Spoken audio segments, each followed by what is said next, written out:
Hey, what's up YouTube? Sonny Lee here. The Galaxy Note 20 line was finally announced. And the key word here is officially. If you're watching this video, you've probably seen the countless barrage of leaks leading up to this official announcement. It could be one of, if not the most leaked smartphone of all time. Or maybe YouTube was just recommending these videos to me because it knows I'm an avid Galaxy Note user. The YouTube algorithm is weird, but hey, I make these videos for free and all I ask in return is a like, subscribe, and a comment from time to time. So back to the Note. Fun fact, my first smartphone was actually the Galaxy Note 3 back in 2013. This was then followed by the Nexus 6P in 2016. It had a lot of battery issues. This was replaced by the Galaxy Note 8 in 2018. It's been my daily driver ever since. So just so you know where I'm coming from, I love the Galaxy Note line. I think the S Pen enables a whole new dimension in using a smartphone. Hovering to see tooltips, highlighting or copying text that you wouldn't be able to otherwise, signing documents, drawing on maps to direct people, using the phone when your hands are oily, and just using the S Pen in general to do more precise inputs. I swear by the S Pen. I've always believed that the Galaxy Note line is in a class of its own. If you're in the market for an Android smartphone to be with you day in, day out for 2, 3, or 4 years,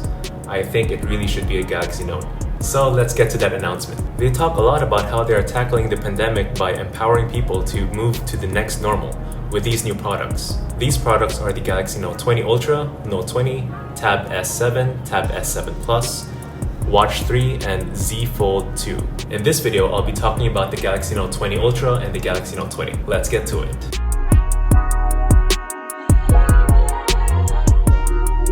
Starting off with the build, the Galaxy Note Ultra is built with glass and the Note 20 is built with plastic.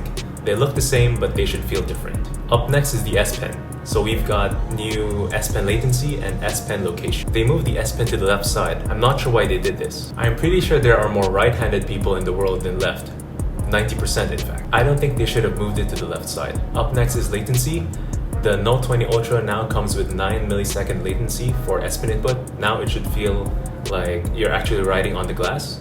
But in my case, when using the old notes, it didn't feel particularly slow. It was fine in my opinion. With this improvement, I feel like Samsung is playing catch up with Apple's iPad with the Apple Pencil, which also has a 9 millisecond latency. On the other hand, the normal Note 20 comes with a 26 millisecond latency, which is 2 times faster than old notes, but it's 3 times slower than the current Note, which is 9 milliseconds. I guess that's another compromise. One thing I love about Samsung is their great partnerships with big companies like Microsoft. They get to give Xbox One Game Pass and probably other freebies with the phone. Up next are the cameras. It now comes with a laser autofocus system. This can probably help with the focusing issues that were found in the Galaxy Note 20 Ultra, which had not so good autofocus. The Note 20 Ultra now also comes with a periscope lens, which will give you up to 5 times optical zoom. The normal Note 20 does not come with that, so that's another compromise, I guess. And up next is Samsung DeX. I'm really excited about this because they now finally enable you to connect DeX to a monitor wirelessly with any Miracast enabled displays. It's always been a huge trouble when I want to use DeX and I need to plug in a special USB adapter and then plug the HDMI to a monitor. So I think wireless desktop experiences are the future of smartphones. I even predict that the iPhone will eventually have this as well with their transition to Apple Silicon. We can probably expect an iOS or even a Mac OS running on an iPhone with this type of wireless desktop experience. Up next is UWB or ultra wideband. The Note 20 is the first phone with ultra wideband support. It's sort of like Apple's AirDrop / AirPlay, but it has a directional aspect to it. So you can point to something and it would focus on that item or that device rather.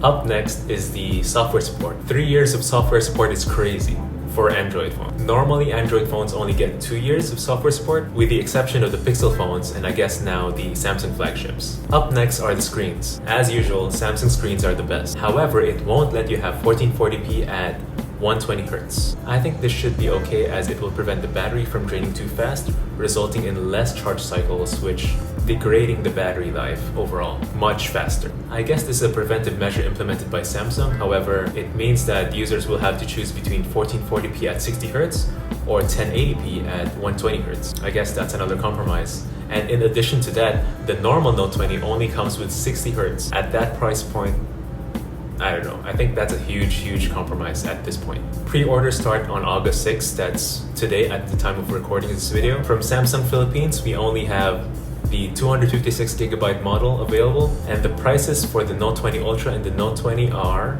67,990 Philippine pesos. It comes with a glass construction, periscope lens for up to 5 times lossless optical zoom, 8K video recording, 9 millisecond latency for the S Pen, and 4500 milliamp hour battery. As for the normal Note 20, it's 53,990 Philippine pesos. It's a plastic build. It has a larger hole punch cutout and slightly bigger bezels. It's 1080p at 60 Hz. There is no SD card expansion. It has a 26 millisecond latency for the S Pen input and 4300 milliamp hour battery, and no periscope camera. It has a telephoto at 2 times zoom. That's it. Now, I kind of agree with MKBHD here that that's a lot of compromises for a 54,000 peso phone. I think the Ultra will be the one to get here. The Note has always been the no compromises phone, and the Note 20 no longer exhibits that. 5 times optical zoom, SD card slot, glass build, 1440p and 120 frames per second should be the standard at this price point. Overall, I feel like the Note 20 line won't be very successful due to the following. People have very limited purchasing power during the pandemic. Cheap phones are getting good, including Samsung's own Note 10 Lite, if people want that S Pen experience for much less. Third, old flagships last very long. I even have my Note 8 until now.